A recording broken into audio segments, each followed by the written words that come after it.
안녕하세요. 오늘 저희가 좀 파볼 주제는요. 2025년 11월 7일에 펩트론 주가가 왜 그렇게 크게 움직였는지 그 이유가 궁금하다는 분들이 많으셔서요. 네, 저희가 그래서 관련 자료들을 정말 많이 찾아봤습니다. 증권사 리포트부터 시작해서 경제 뉴스 기사들, 또 유튜브에 올라온 여러 투자 분석 영상들까지요. 맞아요. 그래서 오늘 저희 목표는 이겁니다. 최근에 펩트론 주가가 좀 변동성이 컸잖아요. 특히 그 11월 7일에 확 올랐는데 도대체 그 뒤에 어떤 복잡한 이야기들이 숨어 있는 건지 그걸 좀 명확하게 파악해 보는 거죠. 단순히 결과만 볼 게 아니라 그 배경에 깔려 있는 경쟁사 소식이라든지 계약 관련 리스크, 또 시장 전체 흐름, 그리고 루프원 출시 같은 그런 개별 기업 뉴스까지요. 그리고 빼놓을 수 없는 거. 모두가 제일 궁금해하는 일라일 릴리와의 관계. 이것까지 아주 속속들이 파헤쳐보려고 합니다.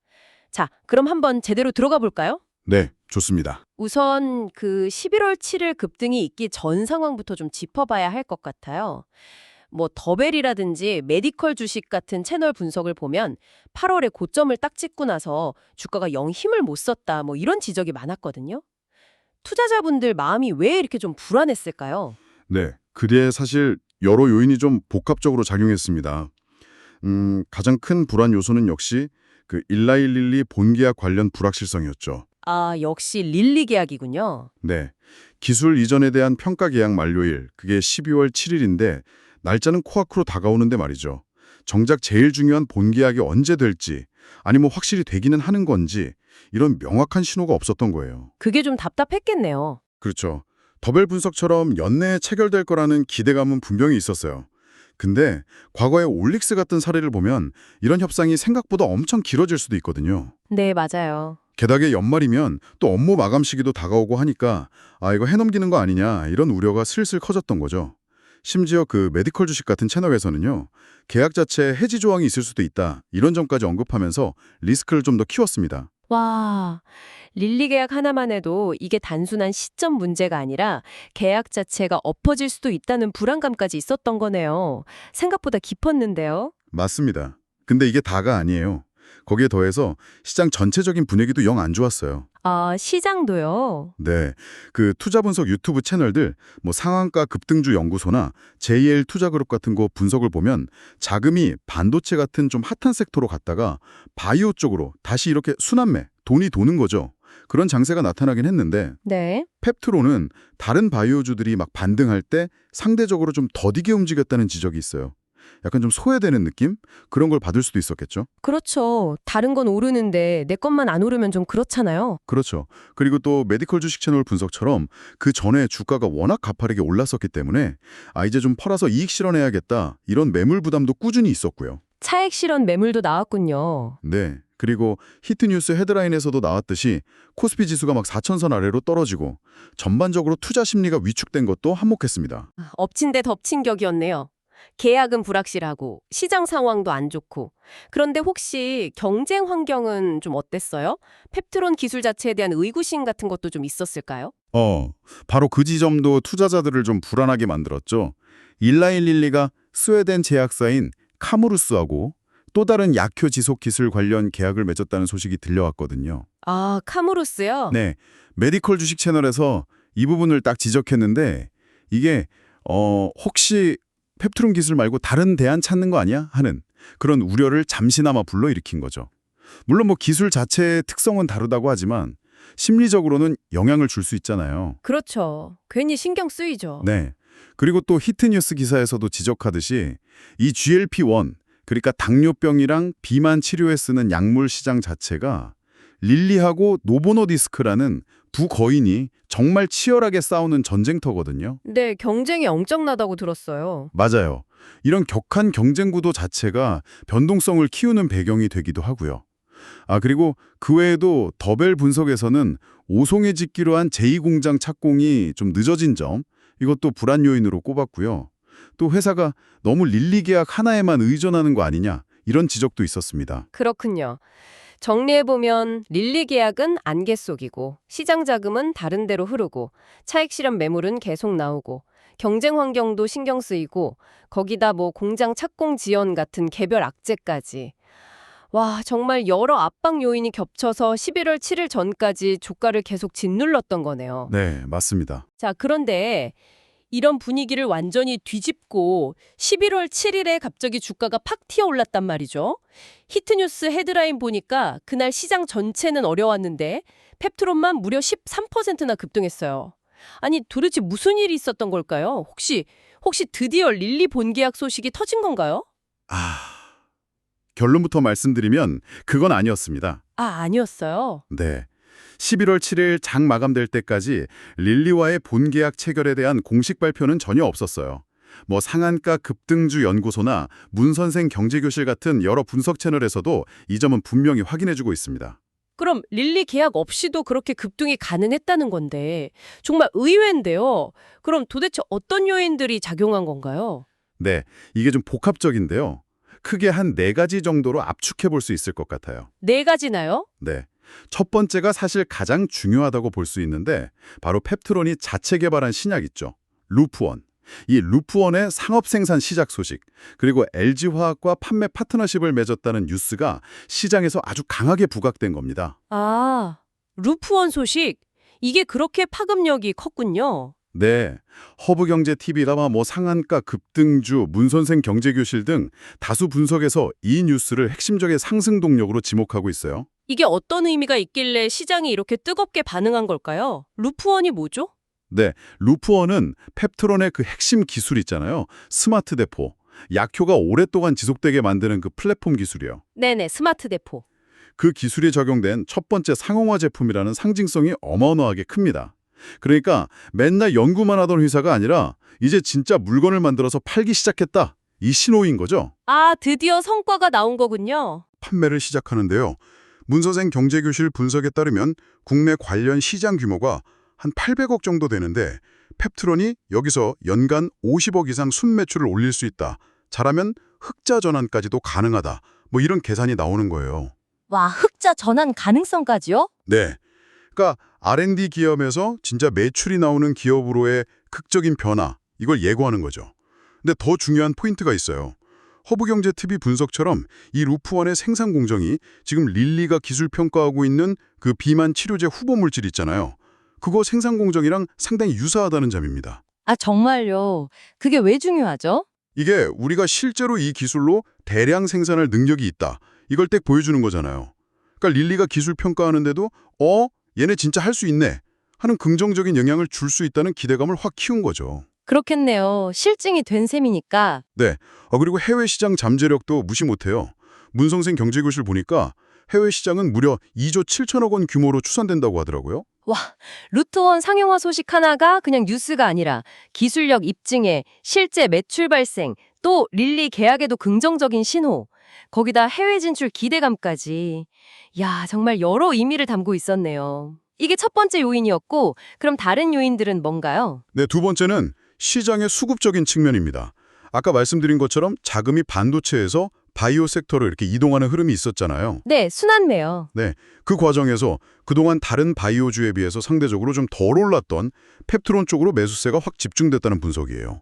상한가 급등주 연구소나 JR 투자그룹 채널 같은 데서 이런 키 맞추기 현상을 지적하고 있어요. 아, 키 맞추기. 네. 그러니까 뭐 기술적 분석이나 수급 논리에 따라서 얘도 이제 좀 올라야지 하면서 뒤늦게 따라오르는 움직임이 나타났다는 거죠. 시장 전체 흐름 속에서 약간 소외되었던 주가에 매수세가 몰렸다. 뭐 이런 해석이군요. 알겠습니다. 그럼 세 번째 요인은요? 세 번째는 어떤 애널리스트의 발언이 투자 심리를 좀 자극한 걸로 보여요. 애널리스트 발언이요? 네. 문선생 경제교실 채널 분석에 따르면 그 급등 바로 전날 11월 6일에 신한투자증권에서 주최한 포럼이 있었대요. 거기서 담당 애널리스트인 엄민용 연구위원이 이런 취지의 발언을 했다고 합니다. 조만간 펩트론 측에서 릴리와의 계약 진행 상황에 대해 주주들에게 업데이트를 해줄 수 있을 것으로 기대한다. 오, 업데이트 기대감. 네. 그러면서 연내 계약에 대한 기대감이 여전히 유효하다는 그런 뉘앙스를 풍겼다고 하고요. 이 소식이 시장에 쫙 퍼지면서 곧 좋은 소식 나오는 거 아니야? 하는 기대감이랑 함께 미리 주식을 사두려는 그런 선반영 매수세가 강하게 들어온 걸로 풀이됩니다. 아하, 공식 발표는 아니지만 그래도 전문가가 곧 뭔가 나올 수 있다. 이렇게 긍정적인 코멘트를 하니까 기대감이 확 올라갔겠네요. 타이밍이 진짜 절묘했네요. 그럼 마지막 네 번째 요인은 뭔가요? 마지막은 기술적 분석 측면에서 본 반등 가능성입니다. 뭐 불티나는 투자 같은 일부 기술적 분석 채널에서는요. 주가가 계속 하락하긴 했지만 그 120일 이동평균선 같은 중요한 장기 지지선 있잖아요. 그 부근에서 주가가 더 이상 안 밀리고 딱 버티는 모습을 보였다. 이렇게 분석했어요. 네. 기술적으로 봤을 때 이제 반등이 나올 만한 자리였다는 거죠. 실제로 11월 7일에 급등하면서 문 선생 경제교실 분석처럼 그동안 못 뚫었던 단기 저항선들을 확 돌파하는 모습까지 나타났거든요. 이게 기술적 분석가들의 시각을 좀 뒷받침해줬죠. 야, 이 부분이 정말 흥미로운데요. 그럼 정리를 한번 해보면 모두가 목 빠지게 기다리던 그 릴리본 계약이라는 결정적 한 방은 아직 없었지만 네, 없었죠. 첫째, 루프원 상용화라는 실질적인 성과가 딱 발표됐고 둘째, 바이오 섹터로 자금이 돌면서 상대적으로 덜 올랐던 펩트론의 매수세가 유입됐고 이른바 키 맞추기. 셋째, 조만간 업데이트 있을 거다라는 기대감을 불지핀 애널리스트 발언이 있었고 그리고 넷째, 기술적으로도 딱 반등이 나올 만한 시점이었다는 분석까지. 이 네 가지 요소가 정말 복합적으로 작용하면서 11월 7일에 그 예상을 뛰어넘는 급등을 만들어냈다. 이런 이야기군요. 정확합니다. 어느 하나의 대박 뉴스 때문이라기보다는요.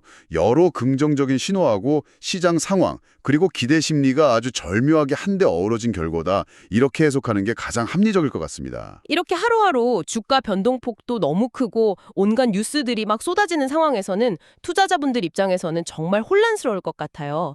지금 펩트론의 상황, 좀 큰 그림에서 보면 어떻게 봐야 할까요? 핵심만 좀 짚어주시죠. 네, 현재 상황을 좀 냉정하게 종합해 볼 필요가 있습니다.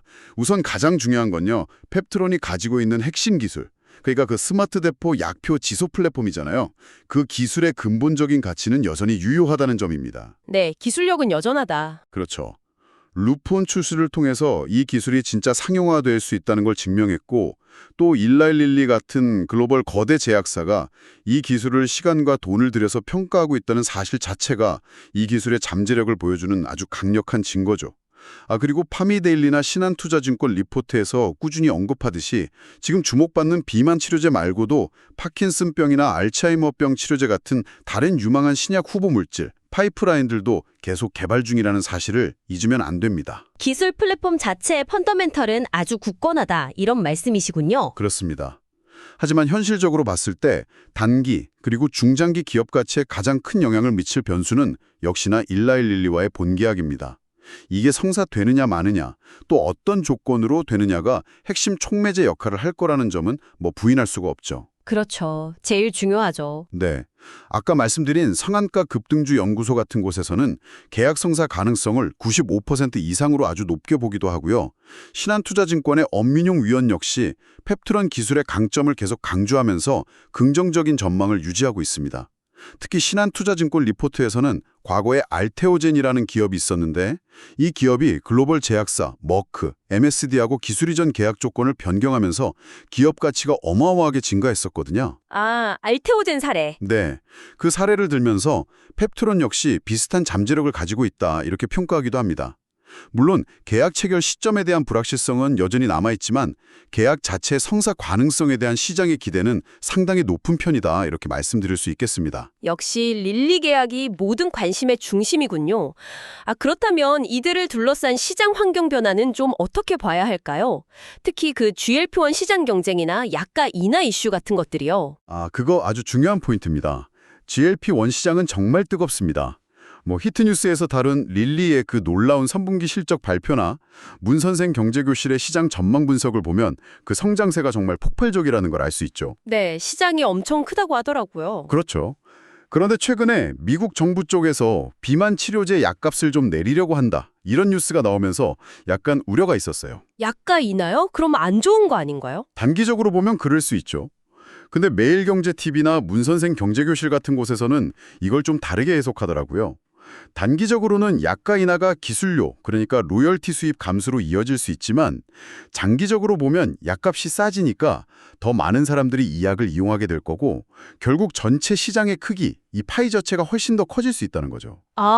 시장이 더 커진다. 네, 그렇게 되면 펩트론처럼 약물을 효과적으로 전달하는 플랫폼 기술을 가졌거나 아니면 대량 생산 능력을 갖춘 기업에게는 오히려 더 큰 기회가 될 수 있다. 이런 분석입니다. 약가 인하가 오히려 장기적으로는 수요 확대로 이어질 수 있다는 시각이군요.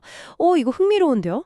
그렇다면 단기적인 투자 심리는 지금 어떻게 봐야 할까요? 11월 7일 급등으로 좀 살아났다고 봐야 할까요? 11월 7일의 급등, 그리고 아까 문순생 경제교실에서 언급된 조만간 업데이트 가능성 언급 덕분에 투자 심리가 막 얼어붙었던 것보다는 다소 개선된 측면이 분명히 있습니다. 네. 하지만 역시나 릴리와의 본 계약이라는 그 확정 도장이 꽝 찍히기 전까지는 그래서 도대체 언제 되는데 이 시점의 불확실성에서 오는 불안감이 계속 시장을 흔들 수 있습니다.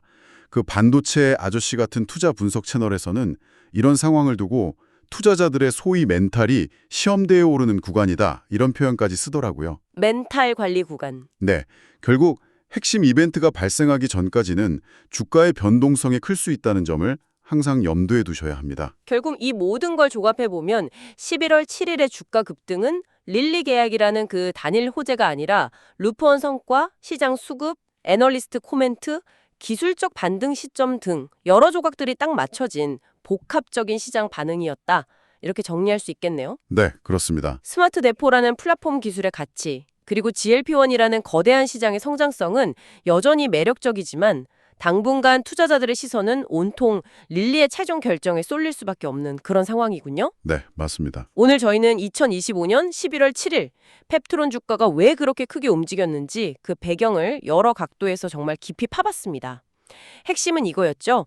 릴리 계약 시점에 대한 불확실성이라는 기존의 불안감 위에서 루프원 상용화라는 실질적인 성과, 또 바이오 섹터 전반의 수급 변화와 기술적 반등 요인, 그리고 혹시 곧이라는 기대감을 불어넣은 애널리스트 발언 같은 것들이 아주 복합적으로 작용한 결과였다는 점. 네, 맞습니다. 단기적인 변동 요인들이 참 많지만 그 기저에 깔려있는 약물 전달 플랫폼 기술의 경쟁력, 그리고 폭발적으로 성장하는 시장이라는 이 근본적인 그림은 여전히 주목할 필요가 있어 보입니다. 마지막으로요. 오늘 저희가 살펴본 자료들을 이렇게 곱씹어 보다가 한 가지 좀 재미있는 질문이 떠올랐습니다. 히트니스 기사 같은 곳을 보면 일라이릴리하고 노보 노디스크가 이 GLP만 시장 패권을 두고 정말 치열하게 경쟁하고 있고 특히 릴리가 막 급성장하니까 거기에 맞서려고 노보 노디스크가 공격적으로 다른 기업들을 M&A하고 있다는 내용이 나오잖아요. 네, 그렇죠. M&A 소식이 계속 들려오죠. 여기서 이런 상상을 한번 해볼 수 있지 않을까요? 자, 이렇게 GLP-1 시장이 뜨겁게 달아오르고 경쟁이 막 격화되는 상황에서 펩트론이 가진 이 가치 있는 약효 지속 플랫폼 기술에 대해서 과연 일라이릴리 말고 다른 글로벌 제약사들은 전혀 관심이 없을까? 아니면 앞으로 관심을 가질 가능성은 없을까? 물론 지금 당장은 릴리와의 계약이 가장 중요하겠지만요. 어쩌면 그 너머의 가능성도 한 번쯤 생각해 볼 만한 좀 흥미로운 질문인 것 같습니다.